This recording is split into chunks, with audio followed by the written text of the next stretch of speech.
All right, welcome back. We're going to dive into chapter 7, which is going to be looking at genetics. And the big idea with genetics is looking at how are these specific traits passed on. And so before we even started this PowerPoint, what we did is we took an inventory of our traits and looking at dominance versus recessive. Today, what we're going to dive into is a lot of the vocab. So looking at like acquired versus inherited traits, as well as the principle of dominance and recessive and all those kinds of things that come with genetics. So first and foremost, it's important to talk about the difference between an acquired trait versus an inherited trait. So first and foremost, an acquired trait, this is something that is developed throughout a lifetime. So for instance, this would be like accumulating knowledge. So as you grow up, right, as you were a kindergartner, ranging now until 9th or 10th grade, you have accumulated knowledge. That's an acquired trait. Same thing with skills, right? I have a background in hockey, and so I was not the same hockey player as I was many, many years ago. And then the same thing with developing stronger muscles or bigger muscles, right? You go to the gym frequently, you're going to see larger results. That's something that you acquire. And looking at inheritance, these are traits that you're born with. So this could be your eye color, whether it's brown, hazel, maybe it's green, blue, right? Or maybe the shape of your nose. And then diving back to muscles, looking at muscle structure. So how are your muscles actually put together? Those are things that you're inherited, meaning those come from your parents. And so what we're going to do is we're going to dive a little bit deeper into inheritance today. And the key idea here is that inherited traits are determined by genes, okay? Genes, Genes, not denim jeans. But who figured this out? This guy named Gregor Mendel, okay? There's going to be a test question that says, who was the father of genetics? Your answer should be Gregor Mendel. Gregor Mendel was the first person to really dive into what it means to inherit these things called genes. Okay, so in terms of what he did or how he did it, he used pea plants to study the laws of inheritance. And you might be wondering, like, why would he use peas? What's the idea with peas? Think about the gestation period. So you and I, we are humans. The gestation period for humans is on average around 9 months. Okay, that's a long time. Peas, much, much, much, much, much less, right? If you think about plants, plants can sprout within a week. That's why he decided to use peas. So just keep that in mind as we move forward. And so what genetics is it's the study of heredity and the passing of genes. That's the big idea here, okay? And so if you're wondering, like, we keep saying this word genes, like, what the heck does this mean?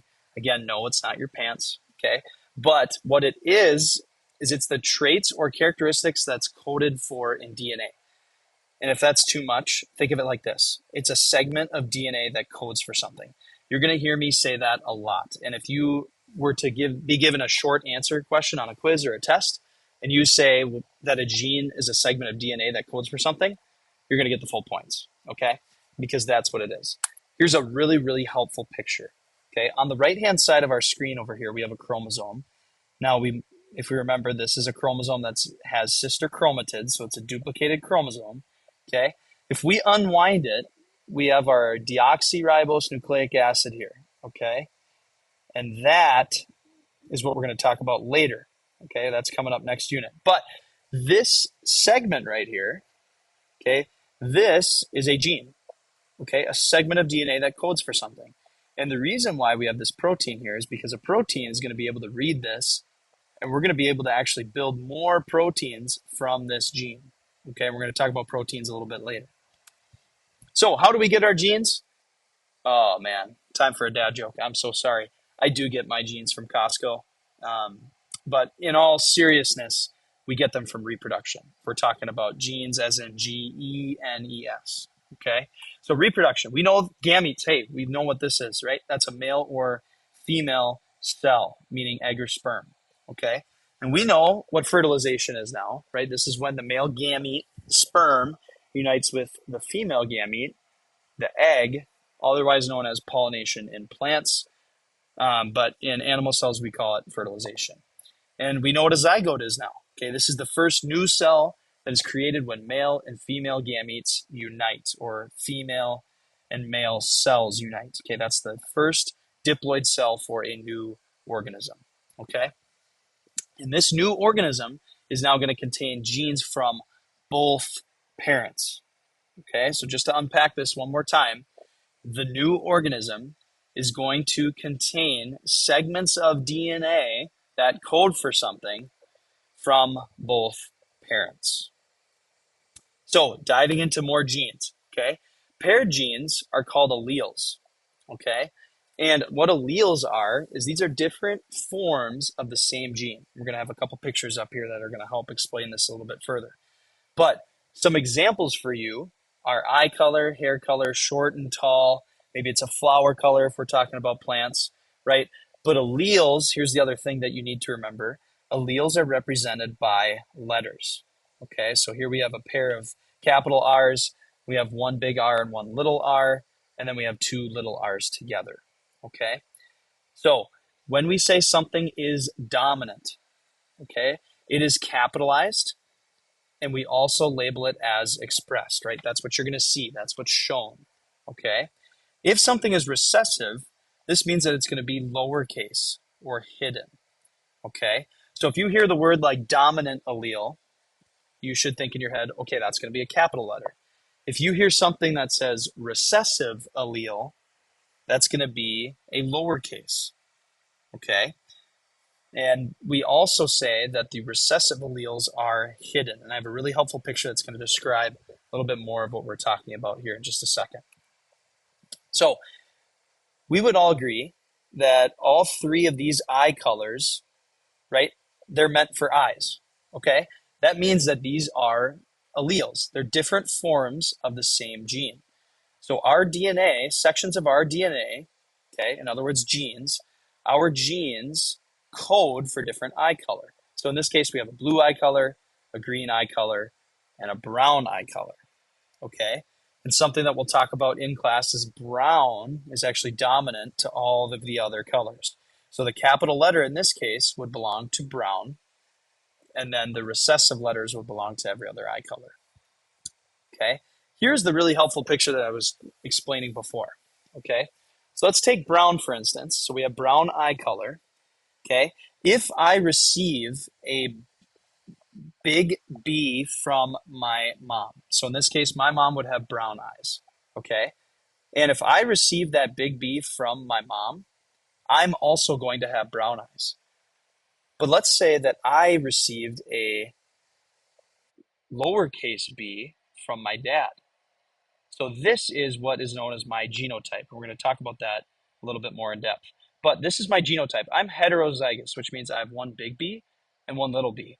So what color would my eyes be? My eyes would be brown because brown is dominant to every other eye color. So if you look here, this big B is telling the little b to go hide in the cave. That's because the big B is expressed and the little b is hidden.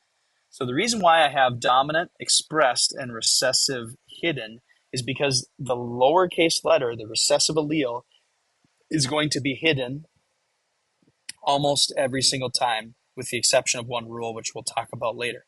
But what I want you to remember now is if we have a big B, or if we're heterozygous, like in this case, big R, little r, or big B, little b, the big B is what's going to be shown. So in this particular situation, I would have brown eyes. So genotype, I just mentioned this. This is the genetic makeup of the organism. So these are going to be the letters, okay? So when we're talking about the letters, it's important to bring up homozygous and heterozygous, okay? So with allele pairs that are alike, let's say I have two capital R's here, we would call this homozygous dominant. So hom meaning the same, so the prefix meaning the same, okay? Two capital letters here means I'm homozygous dominant. If I have two lowercase letters, this means I'm homozygous recessive, okay?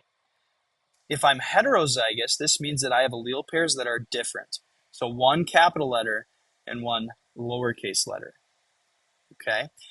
Then we have phenotype. I like to say that phenotype is the physical characteristic. Or in other words, this is what the organism is actually going to look like.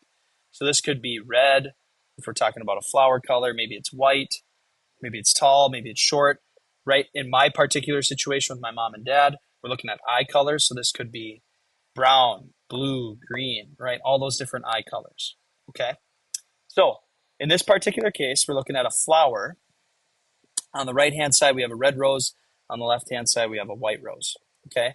Let's say that red is dominant to white, okay? And if I said that this red rose over here was homozygous dominant, what would be the allele pair?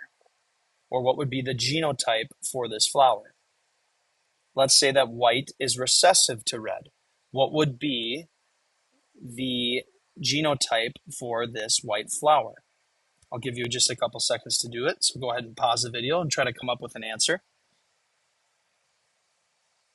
So hopefully you came up with an answer.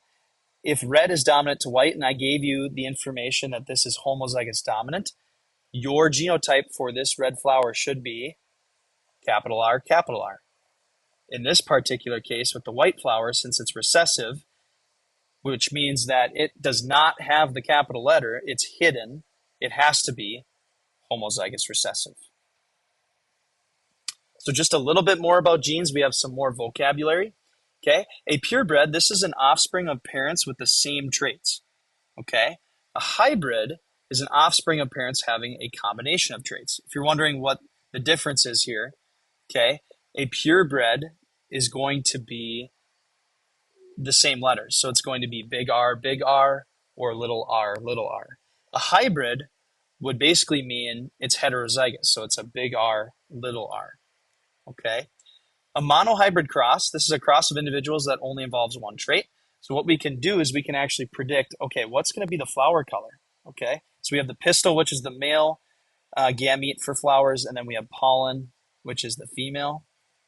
And actually, I'm realizing I just mixed that up. I believe pollen is the male, pistil is the female. But as you can see, they are heterozygous for both, meaning we have a big B and a little b. We have a genetic cross here that allows us to predict, okay, what would be the possibilities of having a purple flowered offspring? As you can see here, it'd be 3 to 1, okay, or a 75% chance that it's going to be purple. And then we have a 25% chance probability that it would be white. Keeping this idea in mind, this is what we know as a Punnett square. With the Punnett square, it just shows all the possible genetic outcomes as well as the probability, so the likelihood of these particular traits to occur. And ladies and gentlemen, this is what we are going to be talking about the rest of the way in genetics. So get this idea, this picture in mind of a Punnett square, because we're going to be doing a lot of practice with these coming forward, okay?